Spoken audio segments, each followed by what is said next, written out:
If you're having trouble getting up and going this morning, imagine getting ready for a more than 100-mile bike ride. That's what people are doing here in Santa Cruz County.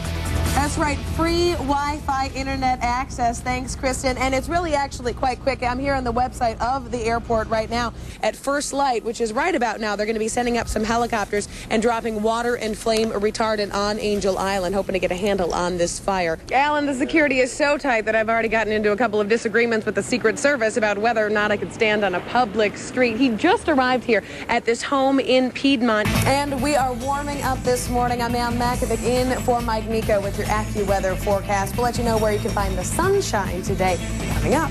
It might not seem like that much, Kristen, but if you think about it, and you commute Monday through Friday, that is an extra $20 a month, so it is going to hurt a lot of family budgets. Well, Alan, this grass is normally green, but as you can see, it is dry and brown here in the Oakland Hills. And while the little heat wave we've been seeing is finally ending, it looks like fire season is just beginning.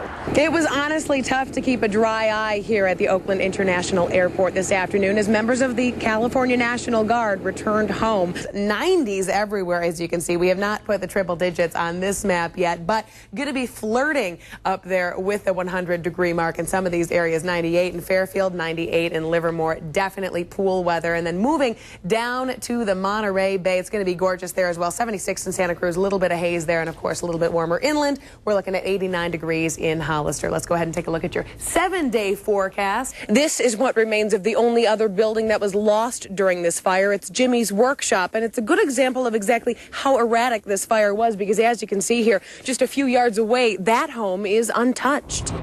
Definitely peaceful, but the group has certainly diminished from its high point earlier this evening of several thousand people. Now we're down to several dozen people parked in the middle here of 18th and Castro in San Francisco. We don't know how long they'll be here, but we do know this has been another big day in the gay rights movement here in California.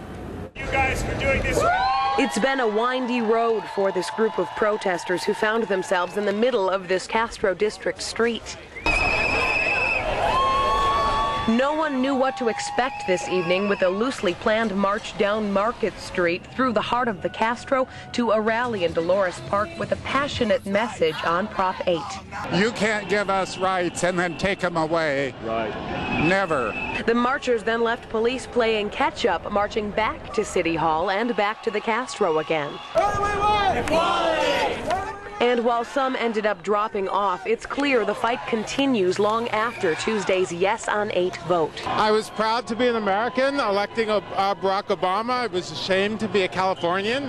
This is the first time that the voters have voted to take away people's civil rights. This is a really dangerous proposition. The group wasn't violent, but it was blocking traffic in the middle of Friday rush hour. Police officers walked alongside the group with riot gear in hand in case things got out of control. Drivers had to wait for the marchers to pass, including some who cast the vote that these people are so against. And I see their pain. I'm so sorry.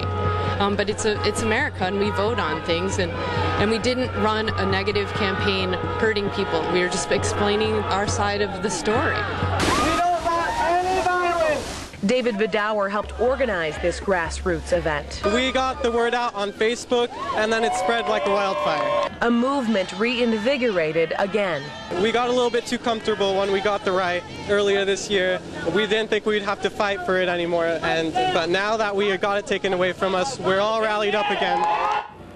And I have spoken with several San Francisco police officers out here tonight. They say they are rolling with the punches and doing their best to protect the protesters. And so far, this whole event has been incident-free. Live in the Castro District, Ann Makovec, ABC 7 News. Okay, Ann, thanks very much. That's the reaction we got when we told people on the streets of Oakland that the city's in the finals for a nationwide award for its efforts to fight crime and violence. I would be shocked. Are you serious? I think it's a joke. I don't know if it exactly deserves an award. The award is given by the National League of Cities. Oakland was nominated for its Measure Y programs implemented with taxpayer money since voters passed it in 2004. Oakland deserves this award because Measure Y is an awesome thing. The measure funds police officers and pays for violence prevention programs. Its success was being lauded at a public safety meeting in Oakland tonight. If you look at the average citizen in Oakland, they have not experienced crime. It's a smaller group of people. But with the crime rate in Oakland showing no signs of slowing, a lot of people are in that smaller group. And I feel like, what is it going to take for some more people to have to lay down and die or lose their life for somebody to really wake up to realize that we need help? We spoke with the chair of the Citizens Oversight Committee on Why, who says it will eventually help. Can this be a national model, though, without any tangible results? I think that it's a promising practice and that it has the potential definitely to be a national best practice. Tangible results are only a small part of this award. Some of the other criteria: public-private partnerships, the management of city resources, and the ability to replicate the project in other cities. I think they ought to reevaluate how they select cities for those kinds of awards. The NLC says Oakland has demonstrated its ability to offer outstanding programs for its citizens in order to transform the community and its challenges. If what you are looking at in terms of an evaluation is both the process and the outcome, I'm pretty pleased with our process thus far. And there is another bright side. Any publicity that's good publicity for Oakland is always good. In Oakland, Ann Makovec, ABC 7 News. For mothers-to-be, that baby heartbeat is a sign of sweet things to come. For the medical community, it's a force not to be reckoned with or researched. If anything happens to that baby, it could be blamed on whatever the research protocol was. As a result, there isn't much hard data available on pregnant women, like drug interactions and the effects of medical procedures on the fetus. They don't get the recommended standard of care treatment, the gold standard treatment that you would normally provide for a non-pregnant woman. Yeah, and we see that all the time. The FDA has only approved a dozen medications for use during pregnancy. That means any other medications used during pregnancy, from diabetes to depression, are used without the approval of the FDA.